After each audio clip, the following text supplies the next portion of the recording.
का कमरा इतना बड़ा, ये मेरा रूम है। और कई कई माताएं कहती है अभी मेरे बेटे की शादी होने वाली है, ये बहू का रूम है। अच्छा, और भगवान का छोटा सा, उसी में ठाकुर जी बैठे। तिरुपति गई थी तो वेंकटेश भगवान को भी ले आई, नाथ द्वारा गई तो श्रीनाथ जी को ले आई, मां मुंबई के गणेश मंदिर गई तो गणपति जी के लिए आई, कहीं गई रामेश्वर तो बद्रीनाथ रामेश्वर जी को ले आई, बद्रीनाथ गई तो बद्रीनाथ जी के लिए आई। सारा देवी देवता बेचारा खसक खसक के बैठा, इतनी सी जगह में सारा देवी देवता इतनी सी जगह में बैठे। कहीं गणेश जी छोटी सी मूर्ति वो भी खसक है, और गई तीर्थ करने तो वहां से और ले आई। तुम देखना कई मंदिरों में ढेर लग रहा है देवी देवता, ढेर इतने सारे, सब देवता हम खसक खसक के खसको रे। बद्रीनाथ गई है भी लेके आएगी, चलो खसको।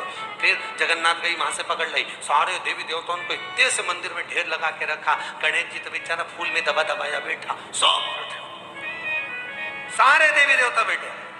खुद का कमरा अच्छा और भगवान का कमरा छोटा सा, उसमें सब देवता। और सुबह से आई, इतनी सी शक्कर लाई, इतनी सी खड़ी शक्कर, खड़ी मिश्री इतनी सी, और लाके रख दी और आरती उतारी। गणेश जी सोचे मेरे लिए लाई, हनुमान जी सोचे मेरे लिए लाई, ठाकुर जी सोचे मेरे लिए लाई, जगदम्बा सोची मेरे लिए लाई। रोज सारे देवी देवता आपस में झगड़ रहे, तो उन्होंने भी सोच लिया इसने खाने के चक्कर में झगड़ा करवाया, जब ये किचन में जाए तो इसकी भी किचकिच कराओ।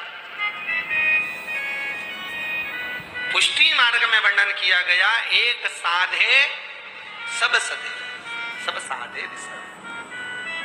घर में जैसे बेटे का कमरा होता है, वो अकेला उसमें रहे, उसकी बहू रहे, उसके बच्चे रहे, ऐसा भाव होना चाहिए। जिस मंदिर में हमारा ठाकुर बैठा है, उस मंदिर में भोलेनाथ जी विराजमान है, ठाकुर जी विराजमान है, फिर उनकी सेवा अर्चना हो जाए। अगर शिव की अर्चना चल रही, शिव की, राम की अर्चना हो रही है, राम की, कृष्ण की अर्चना हो रही है, कृष्ण की, जिसकी हम अर्चना कर रहे हैं वो अर्चना हमारी मूल होना चाहिए, उसमें अधिकता नहीं, अधिकता।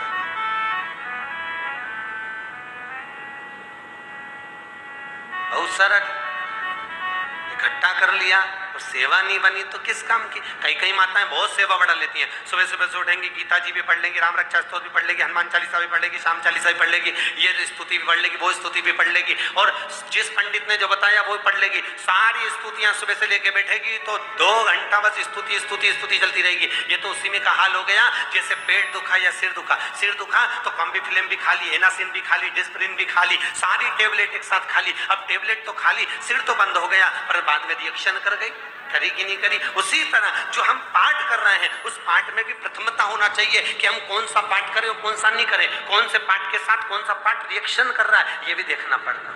ऐसा थोड़ी ना हनुमान चालीसा पढ़ रहे हैं तो शिव चालीसा कब पढ़ना, राम रक्षा स्तोत्र कब पढ़ना, राम रक्षा स्तोत्र के बाद में गीता जी का कौन सा श्लोक पढ़ना, तो गीता जी का पाठ कब होना, ये शास्त्र संबद्ध बात है। अब मालूम पड़े तुम तो सुबह से उठी और पोथी खोली और एक लाइन से सब पढ़ दिया, तो ये तो रिएक्शन करेगा इस सरी, घर में अशांति उत्पन्न करेगा इस सरी। हर चीज का एक समय होता है कि कौन सा पाठ कब करना चाहिए, कौन सा स्मरण कब करना चाहिए, कौन सा भजन कब करना चाहिए, कौन सा कीर्तन कब करना चाहिए, समय की बात। आप लोग खूब दान दे रहे हो, खूब पुण्य कर रहे हो, खूब मालपुओं का दान दे रहे हो। जब श्रावण महीना आएगा शंकर जी की पूजन कर लोगे, जब चैत्र महीना आएगा नवरात्र में जगदम्बा की पूजन कर लोगे। सबका एक समय होता है। उसी तरह पाठ की भी मूलता होती है कि गीता जी का कौन सा श्लोक कब पढ़ना है हमको, राम रक्षा स्तोत्र कब पढ़ना है हमको, हनुमान चालीसा कब पढ़ना है हमको, शिव चालीसा कब पढ़ना है हमको, उसका एक क्रम बनाओ।